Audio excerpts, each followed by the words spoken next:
Trump will be the 47th president of the United States, winning what had been expected, of course, to be a razor-tight and historic race, and it has been just that. That projection coming to us from our CBS News partners. Donald Trump, America's 47th president.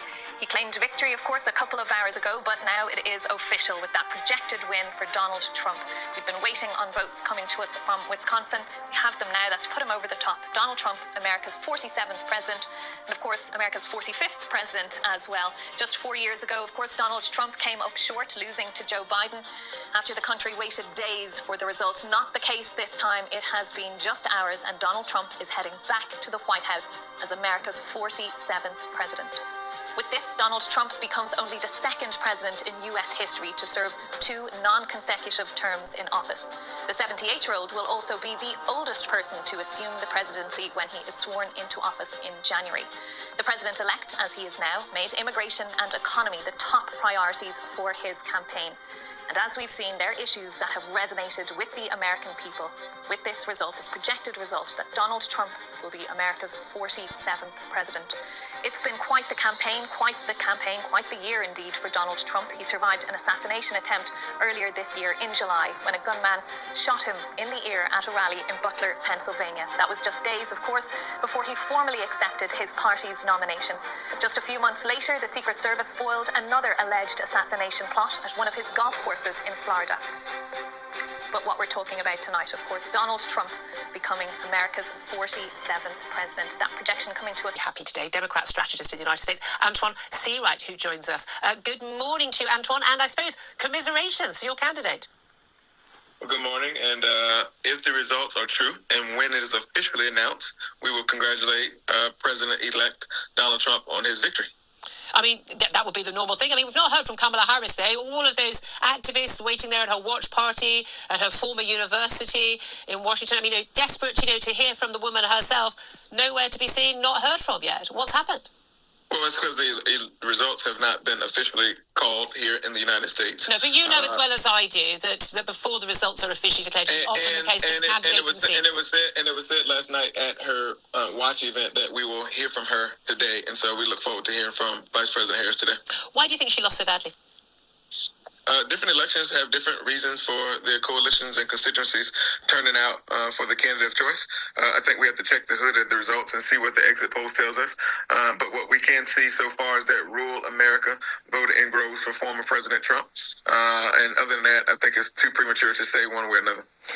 There has been a big disconnect, hasn't there, between the sort of elite, the metropolitan elites, the liberal progressives, the media, and in the Washington, and I would say even actually among a lot of the Republican old guard as well, and what the average American person thinks. The shock and the utter sort of bewilderment that we're seeing on the left in America, and of course here in the UK as well, kind of betrays that. It's very reminiscent of what happened in 2016 when Hillary Clinton lost to Donald Trump, very reminiscent of what happened after the Brexit vote in 2016 here as well, and indeed actually after Boris Johnson's huge victory, 80 majority in 2019. Why do you think there is such a disconnect? Why is it so many in sort of the commentariat don't really know what ordinary people think? Well, I don't think it's that. I think the polls have indicated one thing, and the results have indicated another. I think that there's certainly a difference in the science and the actual performance. I think that's certainly a lesson to be learned from the cycle. But there were a lot of people who voted for the former president, now president-elect, if the results are what they have been advertised to be, who have showed up differently with their vote than they have with the data they provided to those who were measuring the science. Yeah, and we've had that issue here in the UK as well. It was Brexiteers, it was Conservative voters. We know in America as well, Trump supporters, that actually there's some who are very loud and proud, the MAGA hat-wearing people, but other people keep pretty quiet about it within their families, at work, publicly, on social media. They don't shout about it. The shy sort of right-wing voter is very much a thing. We've seen it in Europe as well, across the EU, where we've seen people voting to the right. Do you think the Democrats have lessons to learn, and what will those lessons be?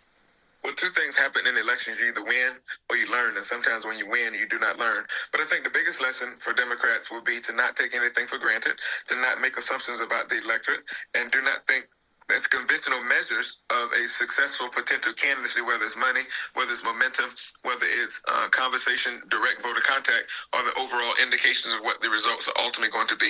There's still some light of day, if you will, on the Democratic side. There's still an opportunity to have a pathway to the majority in the United States House of Representatives. So we'll see what the next few days hold for Democrats in this country. Yeah, I mean, that's grasping at straws, though, isn't it? Isn't the fundamental issue? No, it's not.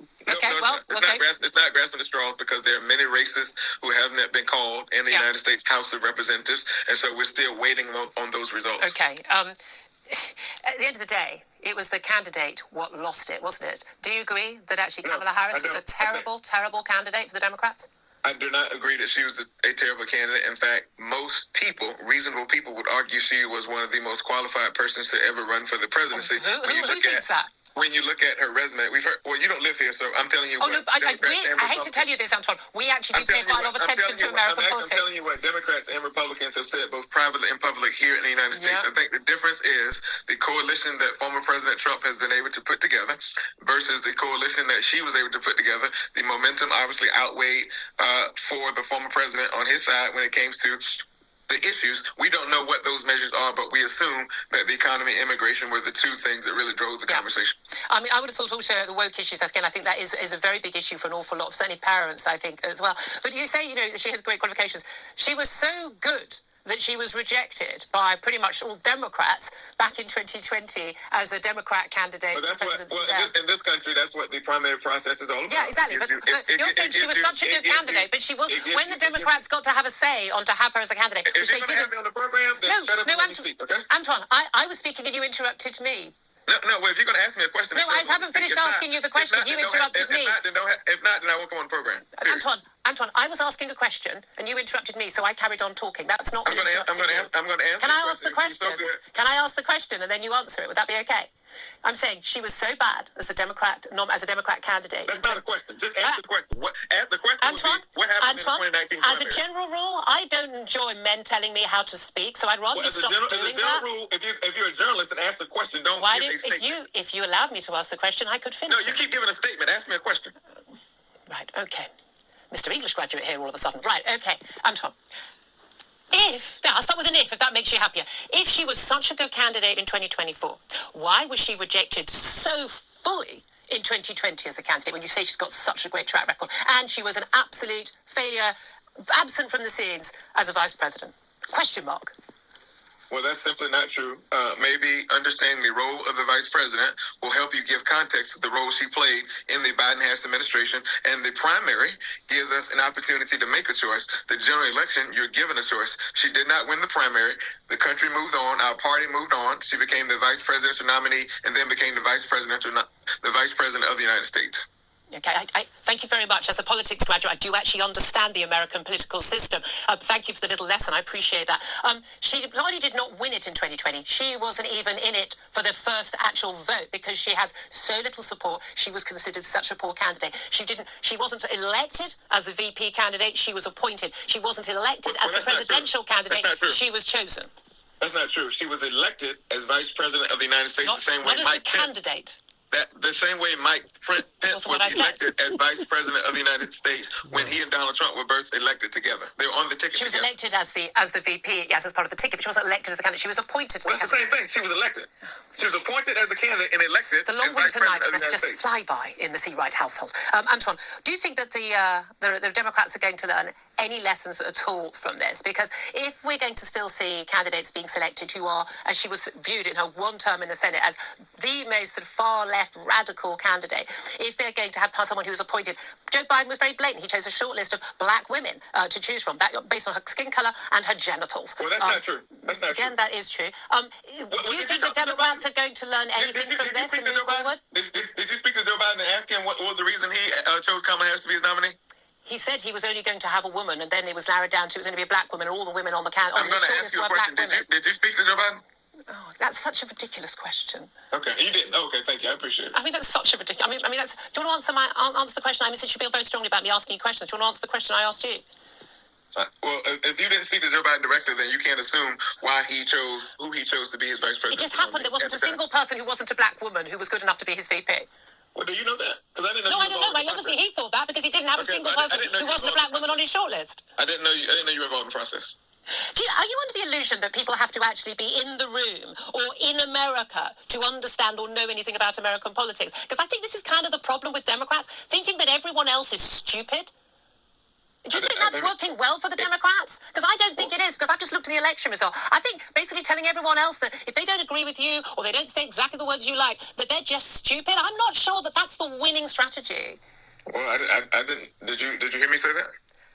I think it was implied. Oh, okay. Oh, so you made an assumption. I understand. Thank you. Oh, is there anything else you want to say? Oh. Well, look at him. Yeah.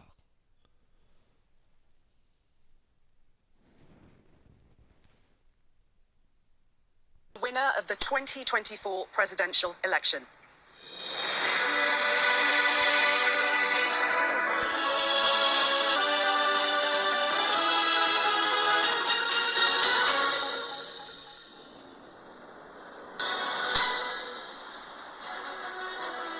Donald Trump will be the 47th president of the United States of America.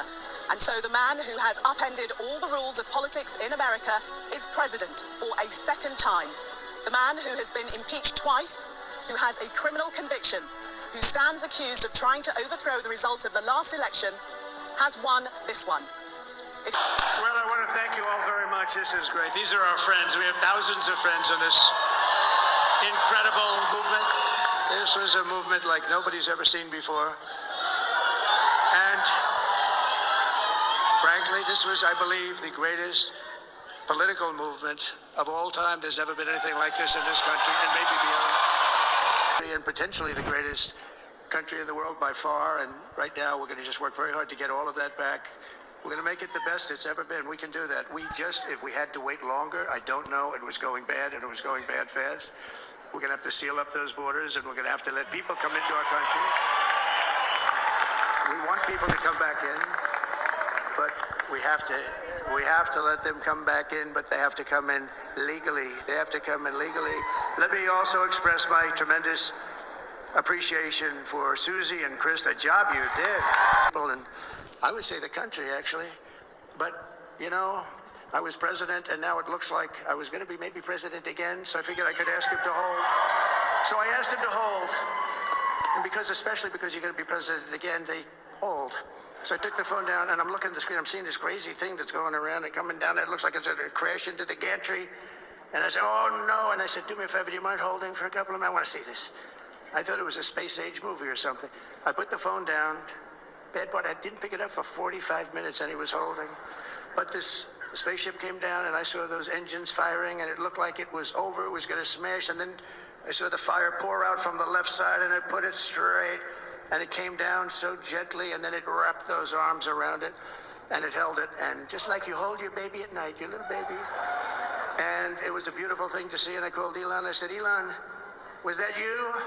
He said, yes, it was. I said, who else can do that? Can Russia do it? No. Can China do it? No.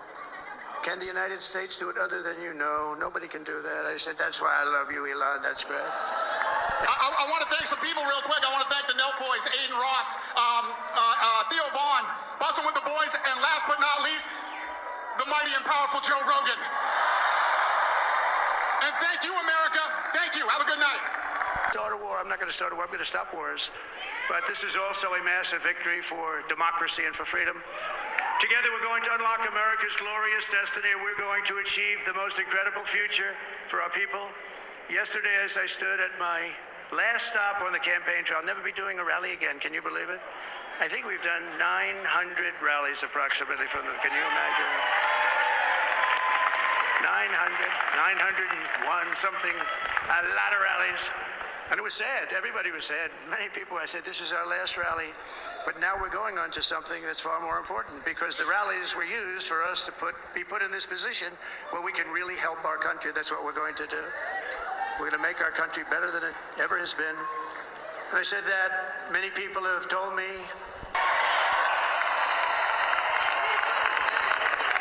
And that reason where we can really help our country, that's what we're going to do. We're going to make our country better than it ever has been. And I said that many people have told me that God spared my life for a reason. And that reason was to save our country and to restore America to greatness.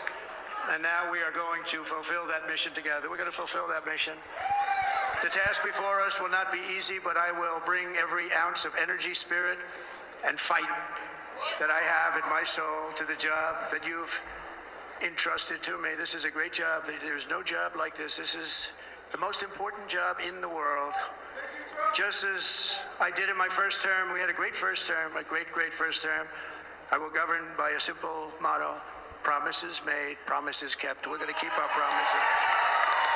Nothing will stop me from keeping my word to you, the people. We will make America safe, strong, prosperous, powerful, and free again.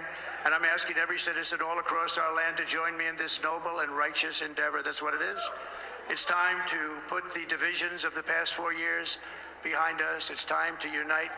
And we're going to try. We're going to try. We have to try. And it's going to happen. Success will bring us together. I've seen that. I've seen that. I saw that in the first term when we became more and more successful. People started coming together. Success is going to bring us together, and we are going to start by all putting America first. We have to put our country first for at least a period of time. We have to fix it, because together we can truly make America great again for all Americans. So I want to just tell you what a great honor this is. I want to thank you. I will not let you down. America's future will be bigger, better, bolder, richer, safer, and stronger than it has ever been before. God bless you, and God bless America. Thank you very much.